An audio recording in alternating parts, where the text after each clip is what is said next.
Fala, psicólogo, já! Fala, psicólogo! Galera, o Fala Psicólogo de hoje vai tratar de um assunto bastante forte, né? Qual é o tema de hoje, Renison? O tema de hoje é alcoolismo. Alcoolismo. Defina pra mim o alcoolismo. Vamos lá, alcoolismo é quando é uma doença, então que fique claro desde o início que é uma doença, e que por ser uma doença, obviamente causada pelo consumo, pelo excesso, né, do consumo de álcool durante um longo período de tempo, e pode trazer vários prejuízos para o sujeito. Mas o tema central, apesar de ser alcoolismo, para a gente poder falar sobre ele, a gente tem que contextualizar essa questão do álcool. E como que funciona? O álcool é uma droga, obviamente, né? E que foi consumida e é consumida por vários povos há muito tempo. Então, precisa ficar claro uma coisa, não é uma questão recente, o ser humano sempre consumiu álcool e provavelmente vai continuar consumindo álcool enquanto houverem seres humanos vivos, né? O ser humano sempre buscou maneiras de alterar seu estado de percepção natural de alguma forma, e o álcool sempre é uma maneira muito fácil e acessível de fazer isso, né? Por isso que popularizou tão rápido. Mas o alcoolismo, como eu coloquei, se configura como uma doença tratável, muito complicada, que gera prejuízos sociais e econômicos significativos. Grupo de risco dessa questão do alcoolismo. Certo. Quais são os grupos de risco, assim por se dizer, né?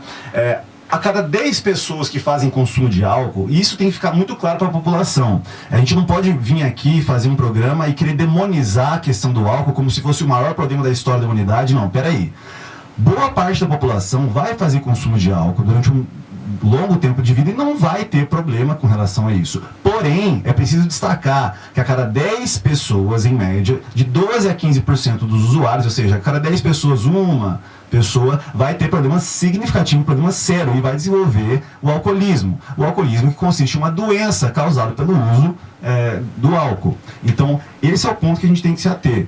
Não adianta a gente simplesmente afastar as pessoas do álcool como se ela fosse um grande problema, não. A gente precisa entender por que aquilo acontece e tratar as pessoas que tiveram dificuldade em lidar com essa substância. E lembrando o seguinte, que a gente não está aqui banalizando a questão do álcool, a gente não está aqui julgando ninguém, não é nada disso. A ideia é passar para você esses dados, essas informações técnicas, inclusive científicas, até de um grupo de 10. De cada 10 pessoas, cada 10 pessoas no mundo que consomem álcool constantemente, então cada 10 pessoas que consomem álcool constantemente, uma vai apresentar problemas significativos, vai desenvolver a doença chamada alcoolismo.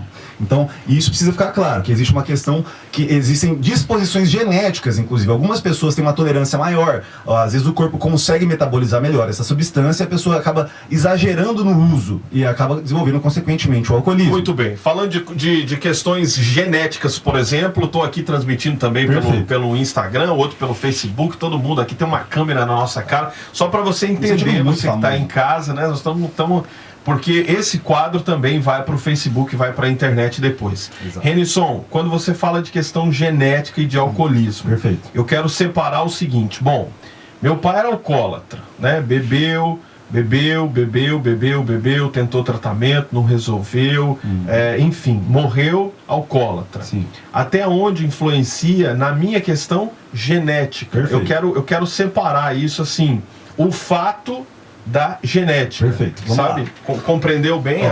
Para isso é uma questão um pouquinho mais complicada, então a gente tem que ter um pouquinho de paciência, então preste bastante atenção, pessoal. Existem duas questões. Existe a história ontogenética e existe a história filogenética, né? Ou seja, existe aquilo que foi passado para mim através dos meus genes, que eu vejo, por exemplo, eu tenho olho claro, isso veio da minha mãe. Isso é uma filogenética, isso foi me passado, eu não tenho controle sobre isso. A história ontogenética vai ser a história de vida do sujeito, ou seja, a partir do momento que ele nasceu, quais foram as pessoas que ele entrou em contato, no ambiente onde ele vivia, haviam pessoas que faziam consumo externo e interno. Exato. Externo e interno é a melhor forma de pensar. Então, história filogenética é a história interna, aquilo que vem para você, história ontogenética. Exato, é externa, é a minha história de vida. O quanto a minha história de vida vai influenciar. Gêmeos idênticos, que a maior parte dos estudos que são feitos nessa área são feitos com os gêmeos idênticos, né? Porque afinal de contas eles são idênticos geneticamente. E ainda assim, gêmeos idênticos apresentam, às vezes um gêmeo apresenta comportamento de alcoolismo e o outro não, apesar de terem disposições iguais. Então a gente precisa ter claro que predisposição não é porque o sujeito tem a maior tendência a desenvolver o comportamento alcoólatra, né, o comportamento de obsessão com relação ao álcool, que ele será alcoólatra. A mãe foi e ele vai ser. Exato, não é um determinismo, isso precisa ficar claro. A chance é maior? Com certeza, mas não é determinismo. É igual, por exemplo, esquizofrenia, que é um tema super polêmico, inclusive. Esquizofrenia, você encontra a correlação de reincidência numa mesma família de até 30%. Isso não significa que se você tem uma tia que é esquizofrênica, você tem uma mãe, enfim, um parente próximo que é esquizofrênico, você também será esquizofrênico, entende? É simplesmente um fator que aumenta a possibilidade, né? Mas voltando para aquela pergunta que você colocou com relação a quais são, né, os fatores de risco, né? Um dos fatores de risco é o consumo cedo. Quanto mais cedo o sujeito começar a utilizar da bebida alcoólica, maior a probabilidade dele desenvolver esse comportamento obsessivo. Por quê? Porque o cérebro está numa fase de maturidade ali. Ele está começando a criar algumas... Está terminando de concluir o seu desenvolvimento por completo, né, que vai encerrar ali por volta dos 21 anos. E se você coloca álcool ali, você pode atrapalhar de maneira significativa o desenvolvimento do sistema neurológico do sujeito. Hoje em dia a gente não usa mais os termos, por exemplo, população de risco. A gente usa, na verdade, a gente não usa o termo alcoólatra, a gente não usa o termo doença, a gente usa mais o termo de grupo de vulnerabilidade. Porque, como eu falei, a gente tem que tirar o foco do álcool na questão e colocar a circunstância em que aquele sujeito convive, percebe? Você encontra esse comportamento de alcoolismo, em especial em população, às vezes, óbvio, você vai encontrar em várias faixas etárias e várias classes econômicas, mas você encontra predominantemente uma população de baixa renda, geralmente com baixa informação e escolaridade. E isso também tem que ser considerado. Outro exemplo é a questão de que o alcoolismo afeta mais os homens do que as mulheres. Por quê? Porque o homem costuma beber mais. Socialmente falando, é muito mais estimulado esse comportamento no público masculino. Então, é por isso que esse tipo de situação acontece mais com o homem. E, somado a isso, aquela dificuldade que o homem tem de buscar ajuda, né? Tá, tudo muito complexo, tudo muito difícil de entender, não é muito simples de entender isso não, mas esse é para isso o debate, pra gente, você já usou umas terminologias aí que eu nem conhecia, não sabia, enfim, mas ficou muito claro e você vai me corrigindo só pra gente facilitar a vida das pessoas que estão em casa.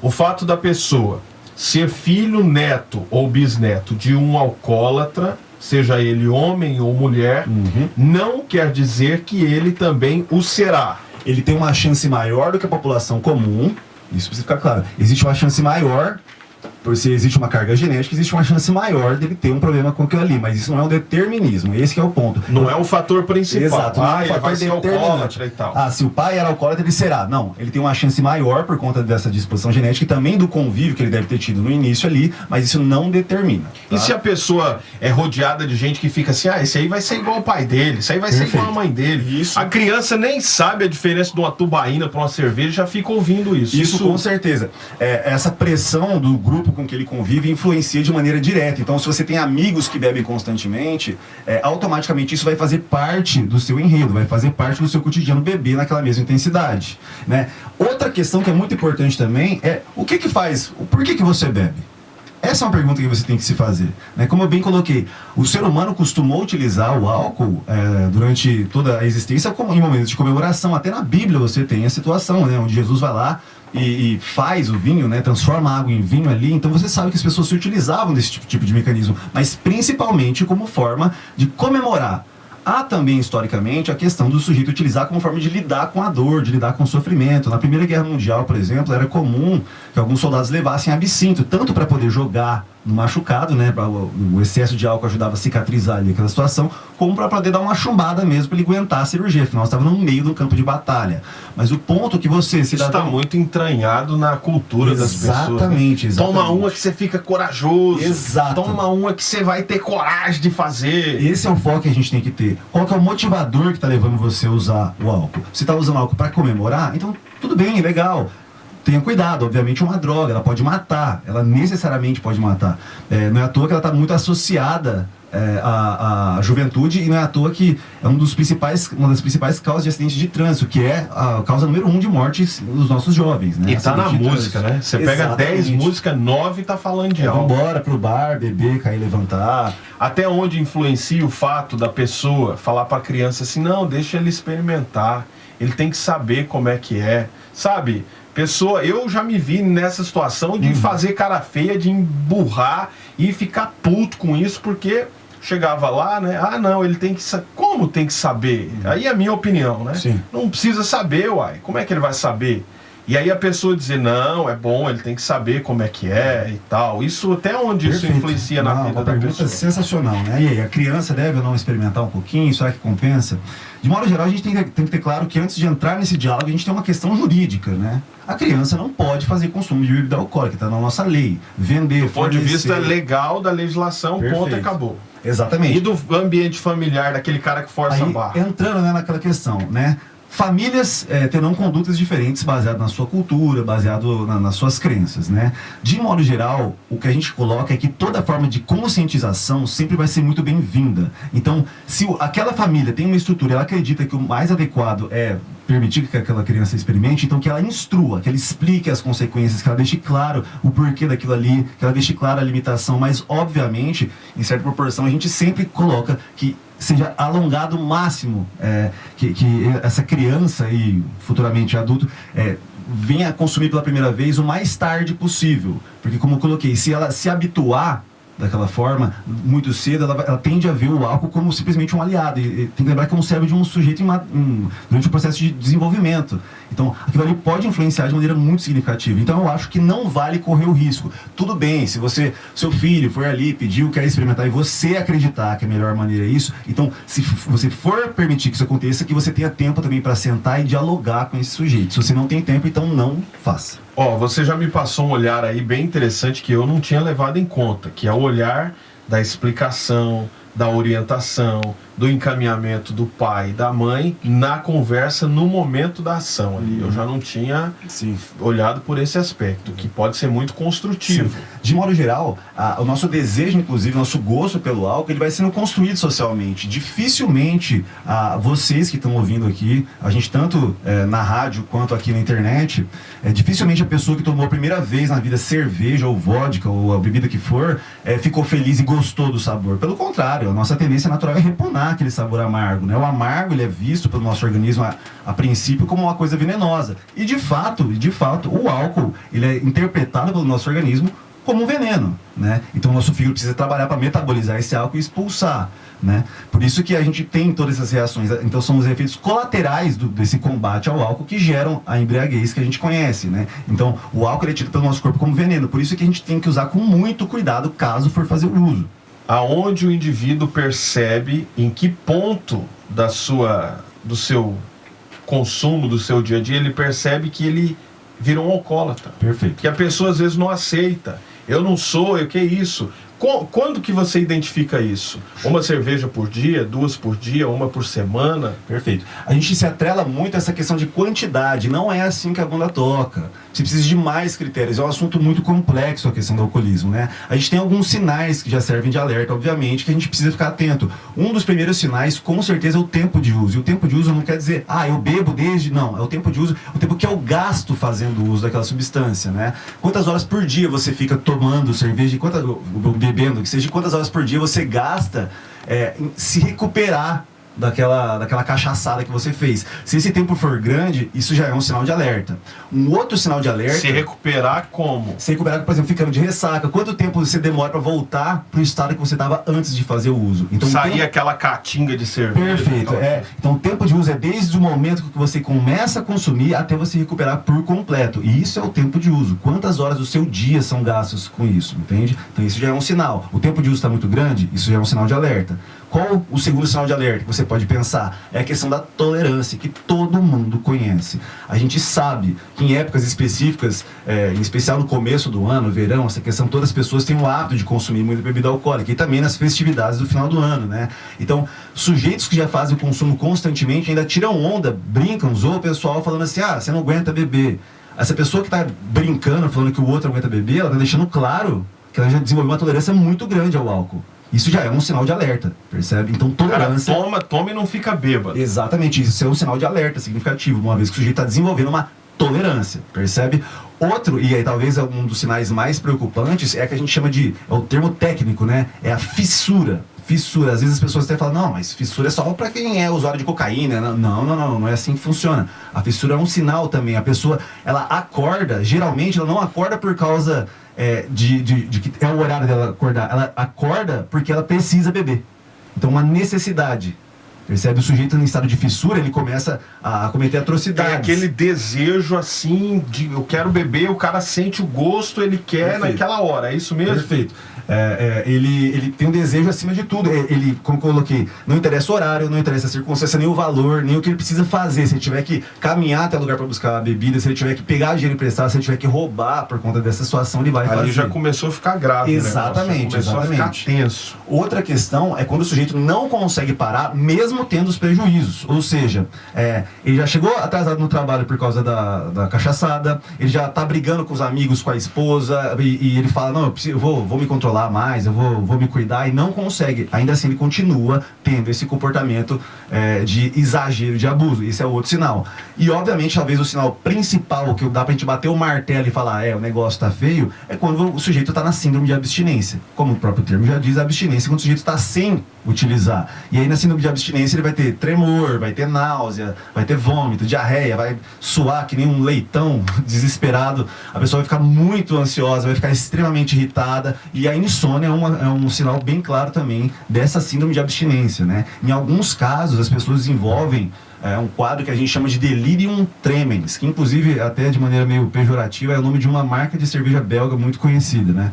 É o nome de um sintoma causado por essa doença, que é o alcoolismo, onde a pessoa tem tremedeiras, inclusive alucinações causadas pelo álcool. O sujeito que está em fase de tratamento para o álcool, se você interromper de maneira abrupta, a pessoa pode inclusive morrer. É mesmo? Sim. Proibir. Não, exatamente. Aqui não bebe mais nada. De uma hora para outra pode ter um piripaque. É um tratamento, ele leva tempo, é extremamente complicado. As pessoas que lidam... Isso é importante para as pessoas saberem. Perfeito. As pessoas precisam entender que o tratamento do sujeito... Até me mandaram uma pergunta aqui no Instagram, né? Como lidar com o dependente, o que eu faço com ele, como que eu ajo diante dessa situação, né?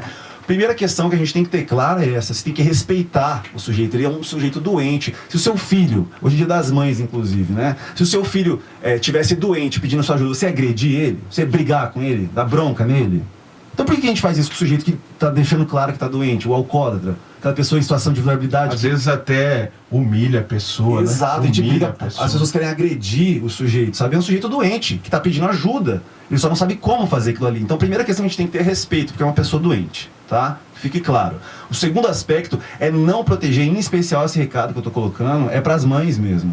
Hoje é o dia das mães, e muitas mães que estão ouvindo a gente, infelizmente, estão passando por essa situação com relação aos seus filhos, né? Se já não passaram com seus maridos, os seus pais, enfim, ou quem sabe também passam por essa situação de alcoolismo, né? Então, uma coisa precisa ficar claro: mães, não protejam os filhos das consequências. Esse é um recado de modo geral. Tá, mas está muito abstrato. Seja mais claro, mais objetivo. Me dá um exemplo. Não proteger das consequências não querer falar assim, não, olha, porque teve uma infância muito difícil. Ou então, é porque eu fechei demais. Dando desculpa. Exatamente, querendo proteger. Ele fala, não, aquele não sabe o jeito que estava fazendo. Ou então ele é meio agitado mesmo, o álcool ajuda. As pessoas querem diminuir o abalo, diminuir o erro do outro como uma forma de proteger. Mas ele precisa aceitar que aquilo que ele está fazendo está gerando consequências negativas para ele e para os outros, percebe? Proteger o sujeito nessa situação, não conscientizar ele dos próprios erros, pode ser um monstro de um tiro no pé. Olha, muito interessante, hein? Para você que está ligado, acompanhando a nossa programação no Domingaço da Cidade, é a segunda edição do Fala Psicólogo. Renilson, para quem pegou a conversa no meio da estrada aí, fala para mim quem é você. Pessoal, eu sou o Renilson, sou psicólogo, sou formado aqui pela UFGD, tenho mestrado na área de saúde mental do trabalhador. E estou aqui desenvolvendo esse trabalho com o Marcelo aí ao longo dos próximos 4 episódios ainda. E também trabalho junto ao Estado no projeto, né, chamado Projeto AJA, onde eu sou psicólogo educacional na Escola Vilmar Vieira Matos, aqui da cidade de Dourados. E o assunto hoje é alcoolismo. Já falamos no domingo passado sobre automutilação. Cada domingo, numa série de 6 episódios, a gente vai trazer um tema diferente. Bom, você falou de como eu reajo com o outro, e a pessoa que está enfrentando isso, pessoa que já percebeu tudo isso, que está com tremedeira, já percebeu que já acorda com vontade de beber, vai para casa, mas antes tem que beber, o que que é condenada pelos olhares e pelos comentários da ignorância, o que essa pessoa faz para dar o primeiro passo para tentar sair do alcoolismo? Perfeito. Primeiro ponto, obviamente, para a gente começar o assunto, a pessoa precisa admitir que ela tem um aceitação. Problema. Aceitação, sem aceitação nada funciona. Eu digo isso, inclusive, com relação a qualquer questão que envolve saúde mental. Não adianta a pessoa ir no melhor psicólogo de todos os tempos, o melhor psiquiatra ou na melhor clínica de reabilitação que já existiu. Se a pessoa não aceita que a condição dela precisa de ajuda, isso aí não vai funcionar. O segundo passo, obviamente, é falar com a família, as pessoas que estão acompanhando, que provavelmente já devem ter percebido. Pergunta para essas pessoas: ei, como que vocês se sentem quando eu bebo? Fala para mim. Como eu me comporto. Conversa difícil. É uma conversa extremamente desagradável, difícil, grotescamente desagradável. É um sofrimento muito grande, não só para o usuário, quanto para a família. Por isso que o alcoolismo é um assunto que a gente tem que tratar com muita seriedade. Um assunto que machuca, um assunto que mata muita gente. Um outro recado que eu tinha me esquecido, que é importante ressaltar, ainda também focado na questão das mães, é não se culpar. A gente tem uma tendência natural em botar a culpa de tudo que acontece, em especial, sim, nas mães, né? A psicanálise fala isso, né? A mãe tem que ser suficientemente boa, porque parece que ela vai sempre levar a culpa. A mãe vai levar a culpa porque amou demais ou vai levar a culpa porque amou de menos? Então, hoje eu não consigo fazer as coisas, eu acabei desenvolvendo esse alcoolismo porque minha mãe não me amava. Então eu encontrei na bebida a saída. O outro, porque minha mãe me fechou tempo demais, eu não conseguia fazer nada. A mulher abandonou o cara, Perfeito. Foi embora, me largou, me deixou sozinho, eu comecei a encher a cara. Sempre buscando uma justificativa. Por isso que não adianta. A hora que a pessoa aceita e ela percebe que realmente o problema está comigo, eu não consigo, seja lá como a gente debateu, né? Seja se é por uma disposição genética, seja se é pelas vivências ao longo da vida do sujeito, mas ele precisa admitir que é um problema e de fato é uma doença. E quando a pessoa fica 6 meses sem beber e de repente tem uma recaída? Perfeito. Tava indo tudo bem, a pessoa tava indo bem, tocando a vida e de repente apareceu bêbado. Perfeito.